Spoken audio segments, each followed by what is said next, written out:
Hey. This is Lisa A., and you're listening to Who's That Star on LCC Connect at Lansing Community College. Who's That Star is a behind-the-scenes show where I sit down and talk with the employees at the college. This is an inside look at LCC where you will have a chance to learn about their passions, projects, what inspires them both at work and in their personal lives. I'm your host, Lisa Alexander. I'm so excited to get a chance to talk to all the people who make LCC great. This show is for you to get to know the people that work at Lansing Community College a little bit more and see what makes them tick. Are you ready? Okay, let's go see who's today's star. On Who's That Star today, we have one of the hardest working people that I know. He is great with detail and making sure things are presented correctly. He is my go-to guy, and I trust him to go the extra mile for students and his coworkers. This star was born and raised in Michigan and has lived in many places in the state of Michigan. He earned his BA in education from the University of Michigan, Ann Arbor, certified to teach social studies. He then earned a Master's of Education in Curriculum and Instruction from Grand Valley State University. He previously worked at Countryside Academy in Benton Harbor as a high school social studies teacher. He also coached boys middle school basketball, JV football, and girls varsity basketball. He then came to LCC and taught in our early college, where he taught social studies for 10 years. Okay, fam, are you ready to hear who's today's star? Drum roll, please. Today's star is... Hey, this is Matt Boeve.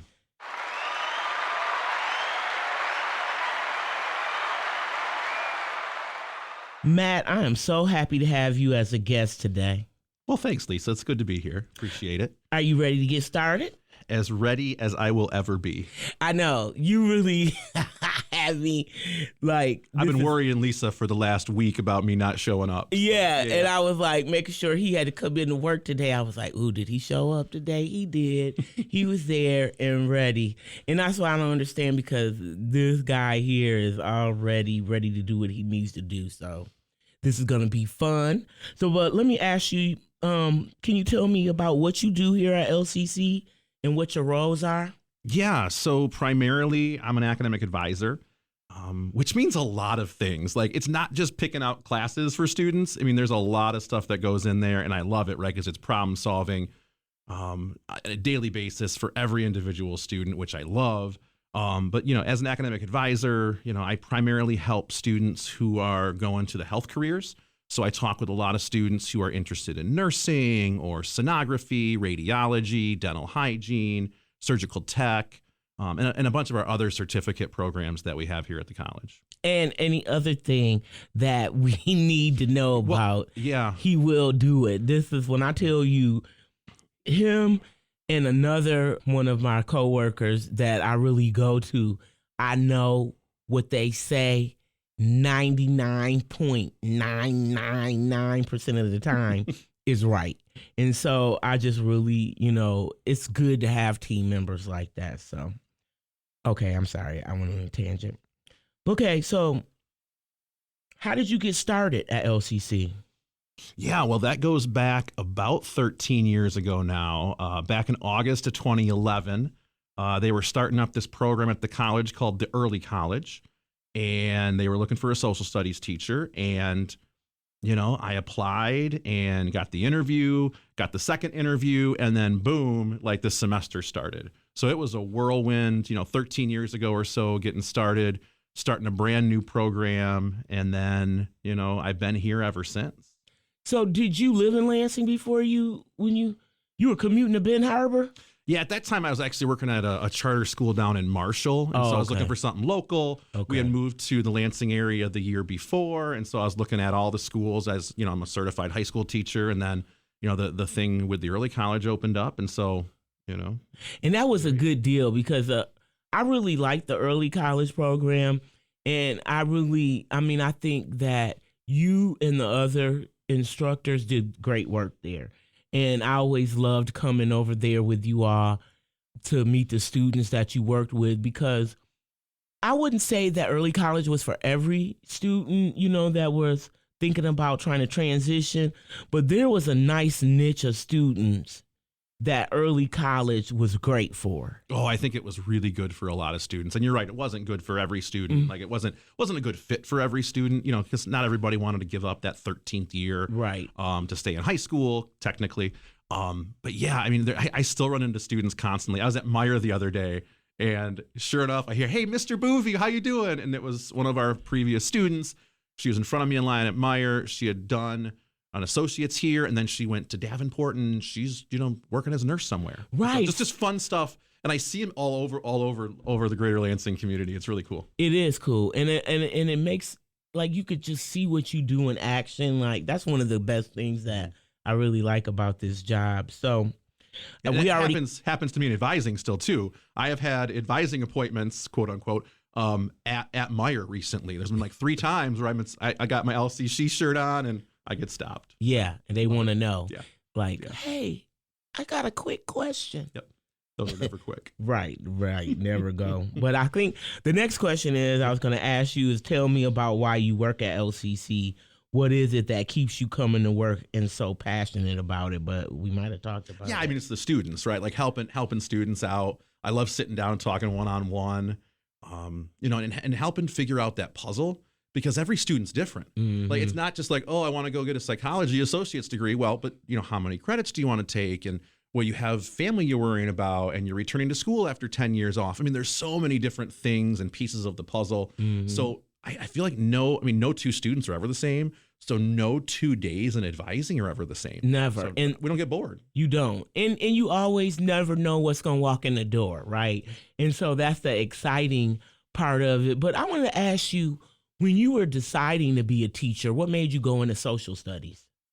Well, teaching in general, if I go back there, both my parents are teachers. Okay. They're both certified teachers. I did not want to be a teacher. Mm. And so nope, not going to do that. And then I got to college. I was going to be an accountant. Sitting at a desk all day seemed really boring to me. Mm-hmm. So I was like, okay, I'm going to go be a teacher. And I love social studies. I think my mom majored in history. And so growing up, we visited Gettysburg instead of visiting Disney World. Not that I didn't go to Disney World, but those sorts of things. And I had a really influential high school social studies teacher.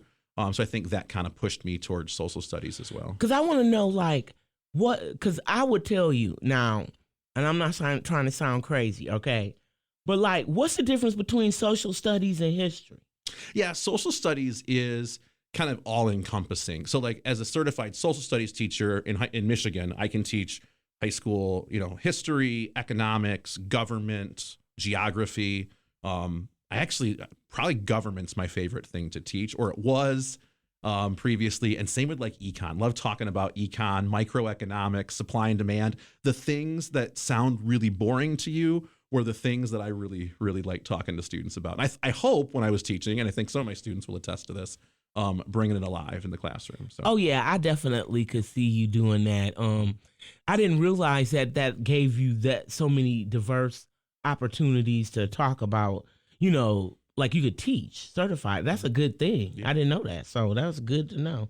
There's so much I want to ask you, but we're going to get out of the work realm for a minute and kind of talk about some of the things that you do outside of work. Sure. Do you volunteer at all? And if you do, why do you do it? And what do you gain from it? Yeah, I think the thing I've been doing for 7, 8, 9 years now. I serve on the library board in my local community. Okay. So, that's monthly meetings and kind of a bunch of stuff that revolves around the library. And I remember when I first kind of interviewed for the position, it's an appointed position. So it's not like I had to I applied for it. And I remember the person who, that was kind of doing the interview. She's like, "What's your angle?" And I was like, I don't know what you mean. I like libraries. I think people should read. I think it's great for communities. And she's like, "Okay, that's what I wanted to hear." It was just a funny, I don't have an angle. Right. I just want people to read, and I like books. And so, yeah, so that was kind of fun. I don't have an angle. I just like libraries. And it's not paid. Huh? Yeah, not paid. No. Oh. No. I was just wondering, we are very good users of the library, my family and I. Well, so. That's the thing. The one thing, and I don't have to, I'll go and talk, but that was one of the best resources And I found out about it when I was laid off, right? Mm-hmm. So I didn't have a lot of money, but I could go to the library. I could check out books. I could get videos. I could get online. It was so many different things that I could do in the library that me and my daughter we were so excited when we could go. And when she could go check out a book and she could go check out DVDs. Oh my gosh, I was back on DVDs. And you could, the Full House. You know how many times I had to rent? Oh my goodness. But yeah, I just love it. And it's so nice that like you decided to do that. Yeah. And we you mentioned Full House. We still get out. This is how old school we are. We go on a trip. We will still get CDs from the library. I have heard Kids Bop 22 3,000 times.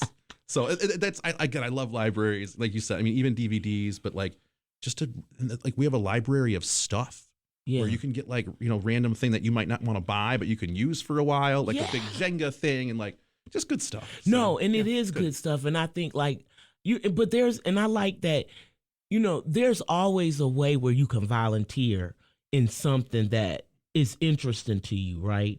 Because you are engaged with education. Boom, you found where you can work at a library to support more education. So, all right, I just think that's cool. Can I get a free library pass? Only if you live in the area. Oh yeah, or I work. don't. Yeah, the library is after me though. So, all right, what is your favorite season and why?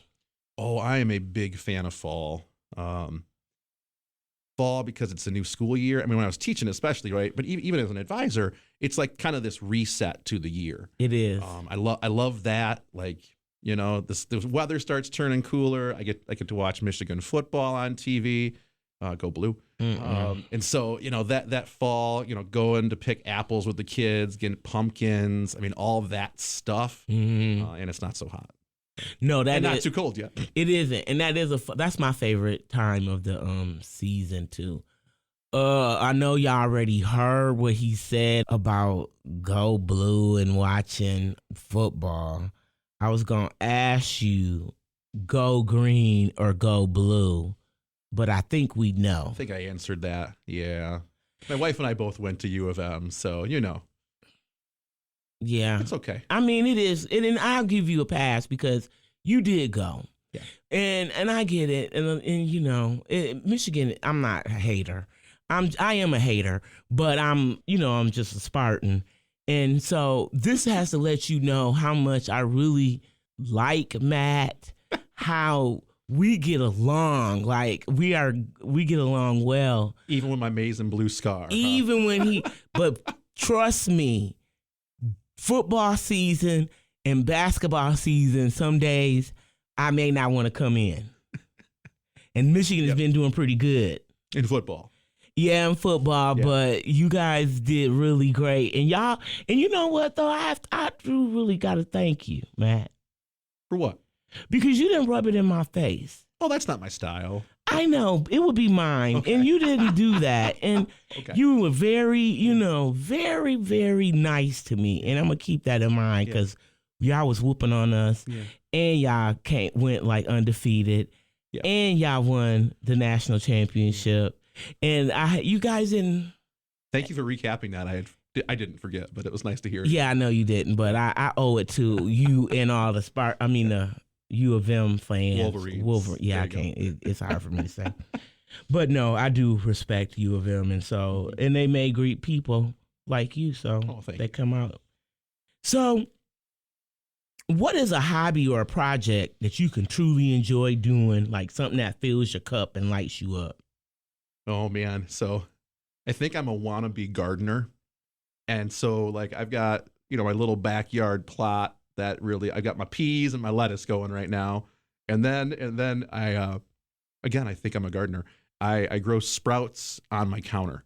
Like I sprout seeds on my counter and I eat sprouts like on sandwiches and stuff. So I think that kind of stuff, like the growing of things, that's kind of my hobby. And I got 3 kids. So that's about all the time I have hobbies for right now. Right. Yeah, you do. Cause you guys are running around like all the time. But so how long have you been into gardening? I don't know, ever since I got a house with a yard, it's like, okay, like I think like if I go back generations, my people were farmers. Mm-hmm. And so it's like, okay, like it's in my blood. And so like I want to grow some stuff. So Yeah. Now, are your children involved with you in the gardening? for about 3 minutes at a time. That's about if I dig the holes for the seeds, they'll put the seeds in and then they'll find something else to do. Yeah. No, it is. Yeah. But at least you give them a little bit of time, and then they'll go ahead and leave you alone. Now, you said you said you had some sprout. No, sprouts is on the counter, right? Yeah, sprouts are on the counter. You doing lettuce and peas so far. And I got to get some more stuff in the ground. because that's what I was going to ask you. Is it time now to start? Yeah, it's probably past time for some stuff. Well, in Michigan, though, it's been still cold, right? Yeah. So the freeze We got to wait till the next day and it's hot, so it's hard to know when to plant right now. Exactly. Do you know what other things you're going to put in your garden? Green beans for sure. Always cucumbers, and I don't start those from seeds. Right, go to the local greenhouse and get those. I don't know what else yet this year. Okay. Tomatoes have not turned out well the last few years, so maybe just 1 or 2 tomatoes. Well, we've done a garden, and we have friends that think that we've got them a smorgasbord for them to come. So we got a little rabbit, we got groundhogs that come and eat. Do you have that problem? Squirrels. I think there's one that lives in my under my deck too. Likes to eat the pea shoots. So. Oh, okay. Yeah. So you're you're enjoying those neighbors and stuff too. Well, sure. What's the favorite thing about your current job? I know you like the students, but what is something that you like doing that really helps out the team? Oh gosh, I don't know. So many things. I love the people I work with, and I'm not just saying that because you and I work together, Lisa. Right. And just working as a team, going on a walk, and I love going on a good walk with a colleague just to like talk through an issue that just sometimes you just need to get outside. Mm-hmm. We're known to walk around the Capitol here and there, like just a good green way to get around. So yeah, no, I love working with my colleagues too. I think we have a good team, and I think we support one another. And I think that when one person doesn't know something, there's somebody else that can be willing to do that. But Matt is not a talker, and I'm so happy that we've been able to have him on Who's That Star, because I think if your student gets an opportunity, or you as a student get an opportunity, and you're looking at our healthcare programs, you're not gonna find a better advisor to help you. We have wonderful healthcare advisors on campus with Matt, Angela, and Eric, and we're going to talk to all of them at some point, and they all have a different philosophy, but they're all great at what they do, and they're going to help you get to what you need to do. I want to ask you, Matt, is there anything that you like to let the people know about you, what you do, to close out? Because we're almost done. And wow, that went quick. I don't know, Lisa. I'm an introvert, so I don't know if there's anything I want to let people know. But I think you want to shout out anybody, like some little cuties that I know. Well, I've got Ada and Lena and Holden at home. They're probably going to listen to this. So. I know. Hey, kiddos. Yeah, shout them out. Shout out to them. And I want to say thank you for taking the time to come on Who's That Star today. It's just great having you. Well, I appreciate it, Lisa. This has been quick and fun. And thank you for inviting me. You are welcome back anytime. Sounds good. You've been listening to Who's That Star? I'm Lisa A., and you can listen to this episode of Who's That Star and other shows from LCC Connect anytime online at lccconnect.org. Thank you for listening. Catch me next time to find out who's that star.